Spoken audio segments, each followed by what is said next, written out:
Well, I'm excited for this. This is our first therapy session. I think it's been quite a number of years of having this business. Definitely a lot of traumas that we have to now work through. I think it might help a bit. It might help some people demystify the world of your own business. Yep, it's not all private jets and dinner parties, Hmm. that's for sure. That's very, very true. Um, I think let's start with the one that I'm the most uncomfortable with. Yeah, this is the one that when I read it, it brings back a level of a level of trauma. Making me a bit anxious Yeah, now. it's this isn't uncomfortable. I think it's a weird one because it's more uncomfortable for it didn't happen to me. It happened to you, but it's uncomfortable for me because I feel like I of know. the role I play in the relationship. Oh, yeah. We call it the dog poop incident. I had a feeling. When you said it didn't happen to me, I was like, he's going to bring up the dog Yeah. poop. So why don't we provide some context as to what is the dog poop incident? The dog poop incident. Yeah. This was a low moment in my life. So basically, when we started Antioxi, I think it was a few months in, and then I decided to quit my full-time job to give my full attention to Antioxi. And I remember, I think I was doing dog sitting and dog walking. Like when you start the company and you have no money, we were doing everything you can to possibly generate some sort of income to pay the bills. Yeah. And you were super resourceful by finding small ad hoc projects on Upwork, and could have been, it was literally anything anyone needed help with, you were helping. Yeah. And then you came up with the most brilliant idea, and I was super proud of it because I thought, man, she's incredibly resourceful. Yeah. It also quenched my thirst for wanting a dog myself. Yeah, the dog sitting and dog walking, because dog sitting is it's super comfortable because you can still continue to work while the dog just simply does its thing. Yeah. Like it doesn't impact your day as much as taking on some like a different project on Upwork. So objectively speaking, it's a fantastic way to supplement income when you need it. Yeah, it was. And it actually worked out really well. And we went for a walk, and as a dog does on the walk, he had a poop. And I took out the poop bag to pick up the poop, and I remember the snark comment of, yeah, Daniela, go earn your $20. And because that was my date, like that was the day rate. And I think just going from like a well-paying job to making that in a day, and then continuously failing at the business as well because we were just starting out, like it was humiliating. I felt really embarrassed. Oh. And it was because it was also said in front of other people, and I think everyone felt awkward. Like no one said anything, and then I still had to pick up the poop afterwards as well. So it was like really, I don't know, it was just a really low amount.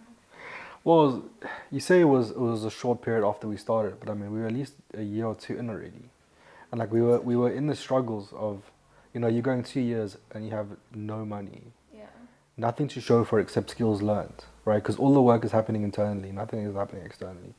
Because we were also making so many mistakes. Yeah. For 2 years, we were just learning from our mistakes. But the event, I think we need to be more clear on, is like when we went for a walk. It was one of the days you see some friends.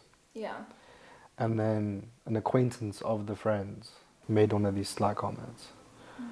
And it's crazy how deep it cuts, because you can still think about it today and it still cuts the same. So long ago as well.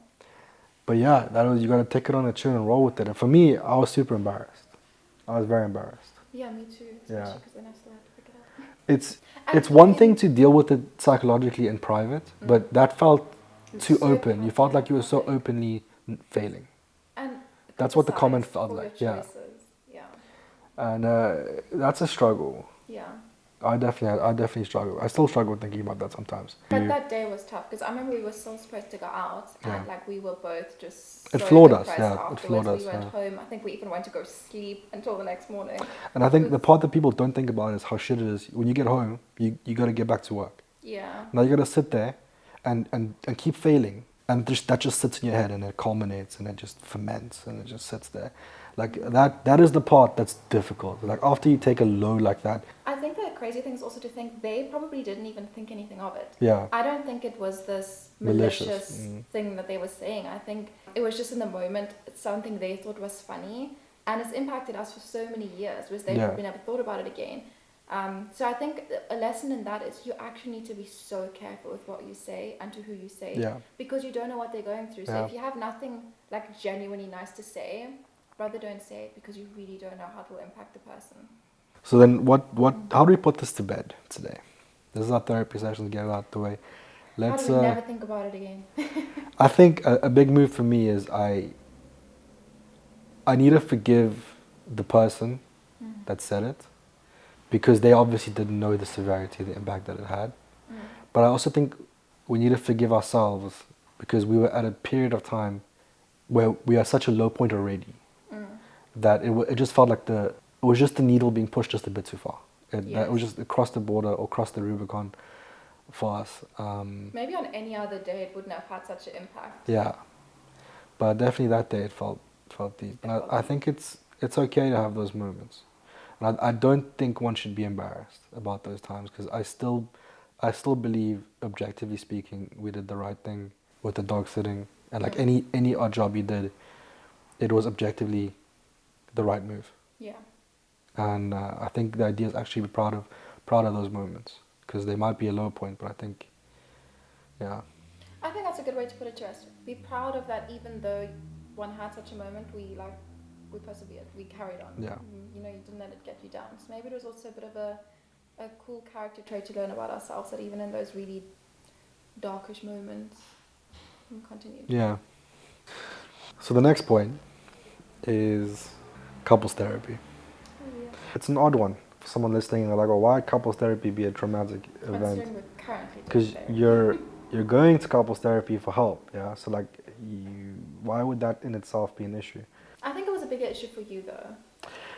Yeah, I think you saw a lot of value in it, but I think me being a problem solver, priding myself on, or maybe it was maybe naive, but like you feel like you're failing at so many things, and like the business was failing for so many years, and then suddenly your relationship starts to go as well, and you're like you need something to be going well.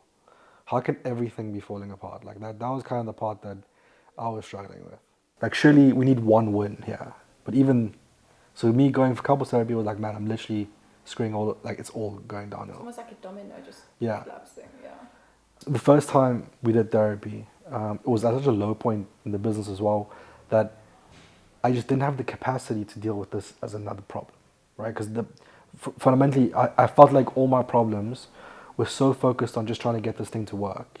Because once that is solved, I felt like everything else will start coming out of it, start winning, you know? That's the relationship, that's the seeing friends again, because we didn't see them for years. Like everything, even family, you don't see anyone. Like socially, my health, I'm still working on my health at the moment. But it was just it was the first domino where I realized that now that this one has fallen, and it's not just the business, it's now impacted everything else in my life as well. We need to fix it. And like, yeah, that moment of weakness is not something I'm very. Do you see it as a weakness still though, like going to therapy, or now that we've actually done it and we got some really great tools, which have actually also helped in the business side of things, which has given us like business tools? Do you still see it as a weakness? Well, I guess if I said it now as a weakness, it's maybe because there's a bit of a Freudian slip. Clearly, I still do think of it like that. I have a huge admiration or belief system that like you are the creator of your circumstances, and that works both ways, good or bad. And I just felt like this is something I could fix by myself. I just didn't think I needed the help for this, and like I think admitting to that, I admit once I admit to this not working, and I'm now admitting to myself that everything isn't working. That's my issue with therapy. Well, I mean, there's nothing wrong with it because you still did it, right? Mm. I think, you know, some people might have that viewpoint, and therefore not do it, but you still sort of then cut through how you felt about it and actually went for it. The takeaway is definitely that especially the more complicated life gets as you age and you have, employees and then you have children, and like you do need tools. And if you don't have them, find an expert that has them. And it's okay to ask for help. And I'm extremely quick to outsource skills or core competencies in the business. But as soon as it becomes my personal life, I struggle with it. And I should treat my personal life the way I treat the business life, with the same intensity, in the sense that if I need help, I should look for it and ask for it. And I think that has helped me overcome that hang up a lot. Because if I did it for business, why wouldn't I do it for my personal life? Yeah. So even though there was a traumatic element that wasn't tied to therapy itself, but rather to me finding my vulnerability, I still believe it's immensely useful, and you do need to find the tools available from people that know. That's how I recommend that. The website's been held for ransom. Ooh. Take us back. I remember waking up to so many messages from customers, emails, online chats. Why can't I buy? What's going on with your website? And when I accessed it, there wasn't even a website. Literally, the best way I can explain it is, it looked like a Word document with like a little bit of writing there, a picture that's completely out of place, like cropped to the weird side.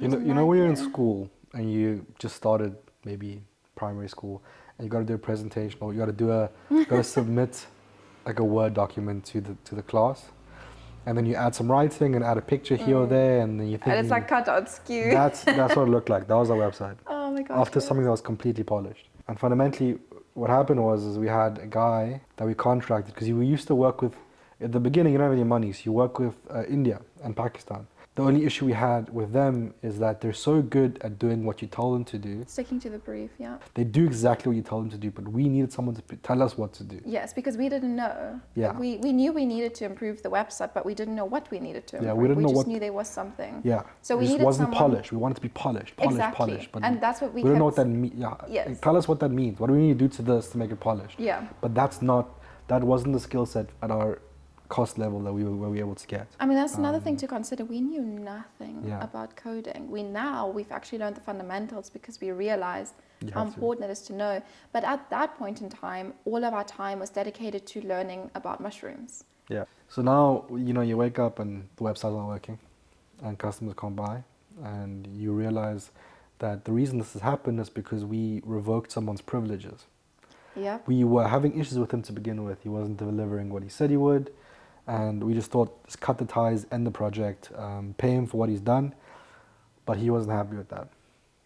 And even though we did the right thing, which is before terminating... Before we had the meeting with him, we removed his privileges to the platform. Because usually when you change a password or revoke access, the person gets automatically logged out. Yeah. It's how it is with any social platform, with any platform at all. Yeah. You automatically get logged out and it asks you to log back in.